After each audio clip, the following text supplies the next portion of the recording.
Real में धर्मराज कौन है?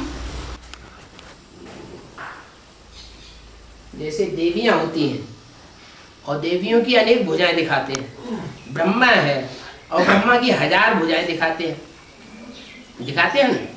1000 भुजाएं हैं तो उंगलियां कितनी होंगी? 10,000 उंगलियां होंगी ना। अच्छा, 10,000 उंगलियों में से ब्रह्मा की 10,000 उंगलियों में से एक उंगली पकड़ ली जाए है और बच्चा कहे कि ये हमारा ब्रह्मा बाप है, तो उसको क्या माना जाएगा? ब्रह्मा बाप ही माने जाएगा या कुछ और माना जाएगा? बच्चा अपने बाप की या माँ की उंगली पकड़ता है और कहता है हमने अपनी माँ को पकड़ लिया, माँ ही कही जाएगी ना। तो ऐसे ही धर्मराज तो मूल रूप में एक ही है। धर्म का राजा कौन है? पूरी धारणाओं पर चलने वाला कौन हुआ? जितना भी ज्ञान समझा, चलो पूरा नहीं समझा, लेकिन जितना भी ज्ञान समझा उतने ज्ञान में, समझने में धारणाओं का राजा कौन हुआ? ब्रह्मा की सूरत। मूल रूप में देखा जाए तो पूरे हुजूम के बीच में बैठ करके ब्रह्मा की आत्मा धारणाओं का राजा कही जाएगी, क्योंकि उसने जितना सहन शक्तियों के गुणों का जो राजा है, सहन शक्ति, सब गुणों के राजा सहन शक्ति, उसने जितना धारण किया है सहन शक्ति को, उतना और किसी ने धारण नहीं किया। अब आती है एडवांस की बात कि उन्होंने पूरा ज्ञान समझा ही नहीं, तो कैसे कहें कि उन्होंने देवताओं की धारणा को धारण कर लिया? ठीक है, वो तो जड़ों के रूप में बैठी हुई आत्मा है।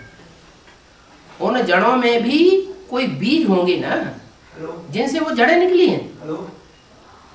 ज्यादा पावरफुल बीज होते हैं या जड़ें होती हैं? बीज ज्यादा पावरफुल होते हैं। तो उन बीजों में सब धर्मों के बीज हैं या कोई धर्म ऐसे भी हैं जिनके बीज नहीं है? सब धर्मों के बीज उसमें बैठे हुए हैं। उनमें कोई सूर्यवंश का भी बीज होगा, उनमें कोई चंद्रवंश का भी बीज होगा, माना हर वंश का बीज उसमें मौजूद है।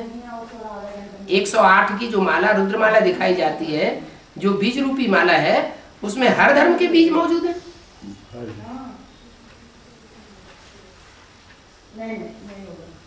ऐसा कौन सा धर्म है जो सब धर्मों का पूर्वज है? आदि सनातन देवी देवता, आदि सनातन देवी देवता। जो वो जो जड़ें हैं और जो बीज हैं उसमें हर धर्म के बीज हैं। उन 108 में से पूछा जा रहा है, 12 के जो 9 ग्रुप हैं, 12 ने में 108, उनमें ऐसा कौन सा ग्रुप है, कौन से धर्म का वो ग्रुप है जो सबका पूर्वज है? पूर्वज, ज माने जन्म लेने वाला, पूर्व माने पहले, माने इस्लामी बौद्धियों से भी पहले जन्म लेने वाला, चंद्रवंशियों से भी पहले जन्म लेने वाला। तो सूर्यवंशी है, वो तो सूर्यवंशी है, सूर्यवंशी ग्रुप है ना। वो तो सूर्यवंशी। तो ये पक्का हो गया कि जो धर्मराज, धर्म के धारणाओं को धारण करने वाला जो मूल बीज होगा वो कहां से होगा? सूर्यवंशियों में से होगा। सूर्यवंशियों में कोई जरूर ऐसी आत्मा है जो चंद्रवंशियों का भी बीज है। नहीं, राम वाली आत्मा चंद्रवंशियों का बीज है। राम सूर्यवंशी थे या चंद्रवंशी थे? भक्ति मार्ग में क्या कहा जाता है? राम को सूर्यवंशी कहा जाता है। हाँ, कृष्ण है चंद्रमा। तो नहीं, अब यहाँ बात, वो तो कृष्ण जो चंद्रमा है वो तो चंद्रमा ही हो गया, लेकिन उनका भी बीज कौन है? राम वाली बात। चंद्रमा का भी बीज कौन है? चंद्रमा का भी बाप कौन? बीज माने बाप। चंद्रमा को भी जन्म देने वाला कौन है? सूर्य। नहीं, चंद्रमा जो है, आज जो खगोल शास्त्री हैं वो लोग ये मानते हैं कि जो प्रशांत महासागर है, सबसे बड़ा सागर, जिसकी गहराई को आज तक कोई नाप ही नहीं सका है, इतना गहरा है, वो प्रशांत महासागर से जो हिस्सा टूटा है विनाश के टाइम, वो चंद्रमा बन गया। ऐसे कहा है। तो पृथ्वी का एक टुकड़ा है चंद्रमा। और वैसे भी किसका उपग्रह है चंद्रमा? किसका उपग्रह है? सूर्य का उपग्रह है कि मंगल का उपग्रह है कि शुक्र का उपग्रह है कि बृहस्पति का उपग्रह है या पृथ्वी का उपग्रह है? पृथ्वी का उपग्रह है। तो किसका बच्चा हुआ? पृथ्वी से पैदाइश हुई ना, तो पृथ्वी का बच्चा हुआ। अब ज्ञान में आ जाओ। यज्ञ के आदि में ब्रह्मा की पैदाइश डायरेक्ट किससे हुई? गीता माता धरणी है, पृथ्वी है, जो पृथ्वी है, पृथ्वी से पैदाइश हुई चंद्रमा की। तो जो चंद्रमा है वो पृथ्वी का टुकड़ा है, बच्चा है। तो चंद्रमा पृथ्वी की रचना हो गई। रचना और रचयिता के गुण एक ही होते हैं। एक ही। तो वो चंद्रमा है, वो पृथ्वी है, उसमें भी सहन शक्ति का गुण है। किसमें? चंद्रमा में। लेकिन पृथ्वी में भी सहन शक्ति का गुण है। पृथ्वी पर इतने अत्याचार होते हैं, सहन कौन करता है? आज की दुनिया में जितने अत्याचार हो रहे हैं, कुमार सहन कर रहे हैं, अदर कुमार सहन कर रहे हैं, कुमारियां सहन कर रही हैं, माताएं ज्यादा सहन कर रही हैं, माताएं सहन कर रही हैं। तो पृथ्वी माता कही जाती है। और ब्रह्मा की सोल उस पृथ्वी माता में प्रवेश करती है। तो सहन शक्ति का गुण आ जाता है कि नहीं आ जाता होगा? आ जाता है। अब रही चंद्रमा और ये पृथ्वी की बात, वो तो हो गई चंद्रवंशियों की बात। रुद्रमाला में चंद्रवंशियों का बीज कौन हुआ? जगदम्बा, पृथ्वी का पार्ट बजाने वाली। पृथ्वी की जो मूल राजधानी है वो कौन सी है? जगदम्बा रुद्रमाला का है। रुद्रमाला का मड़का हुआ ना? दो ऊपर वाले दो। हाँ, ऊपर वाले दो मड़कों में से एक जगत पिता, एक जगत माता। तो वो चंद्रवंशियों का मुखिया हो गया, हुआ ना? अच्छा, अब ये चंद्रवंशियों का जो मुखिया है वो पूर्वज तो नहीं है। पूर्वज सूर्यवंशियों में से होंगे या चंद्रवंशियों इस्लाम वंशियों में से होंगे?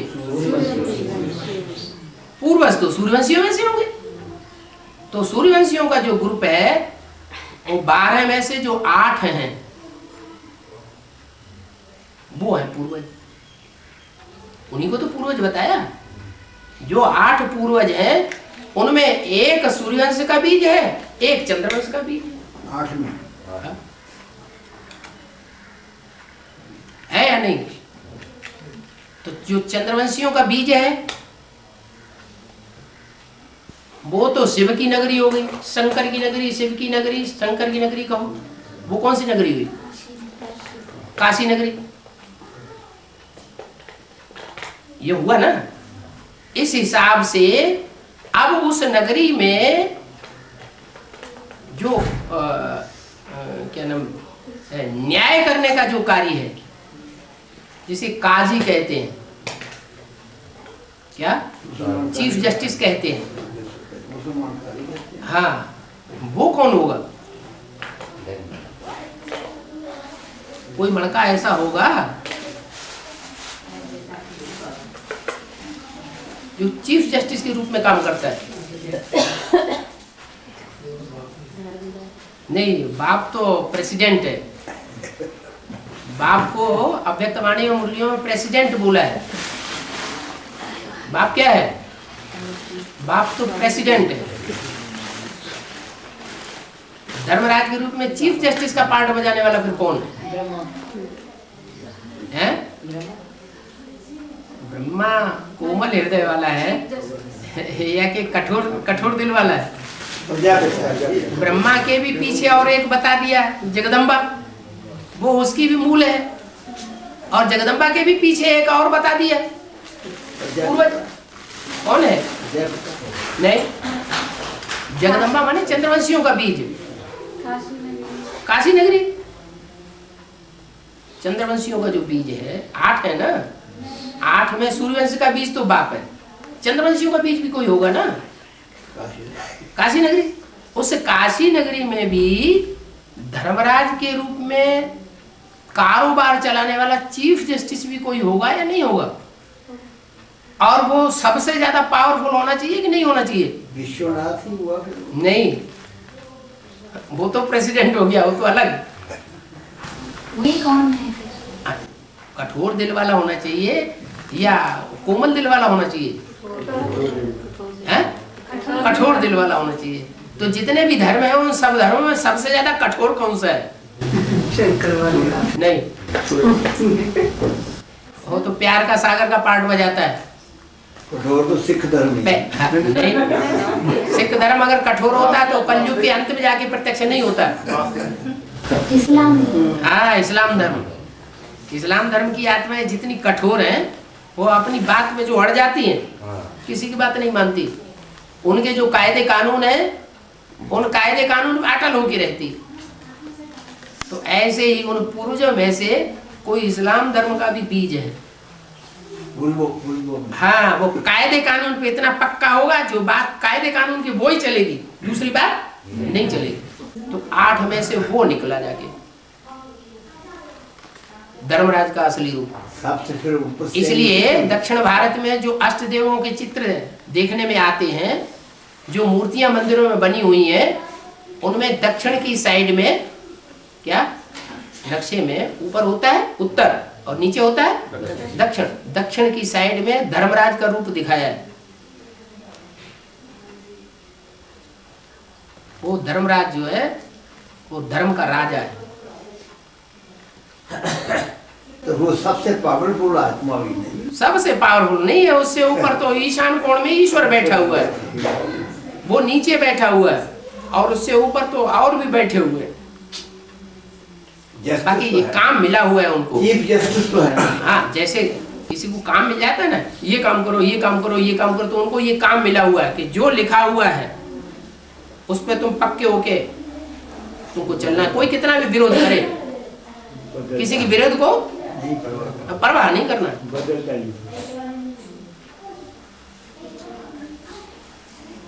आज दिल्ली में सारी दुकानें तोड़ी जा रही हैं, छोटी छोटी गलियां, बड़ी बड़ी चौड़ी चौड़ी सड़कें बन गई, सड़कों के किनारे भी जो दुकानें हैं वो सब तोड़ी जा रही हैं। सैकड़ों साल से पुराने लोग वहां बैठे हुए हैं, उनको कोर्ट ने खारिज कर दिया। वो हल्ला मचाया खूब, वो नहीं हिलने वाला। आर्डर इज आर्डर, कानून कानून। दिल्ली को नया बनाना है, जुनून सवार है। अब दिल्ली को नया न्यू मैन नहीं बनाएगा, दिल्ली को नया बनाने वाला न्यू मैन होगा, new man of the world होगा। दिल्ली तो सारी दुनिया का बीज है। दिल्ली का सुधार सारी दुनिया का सुधार, दिल्ली का परिवर्तन सारे भारत का परिवर्तन। दिल्ली में सब धर्मों ने राज्य किया है, तो सब धर्मों का बाप चाहिए ना।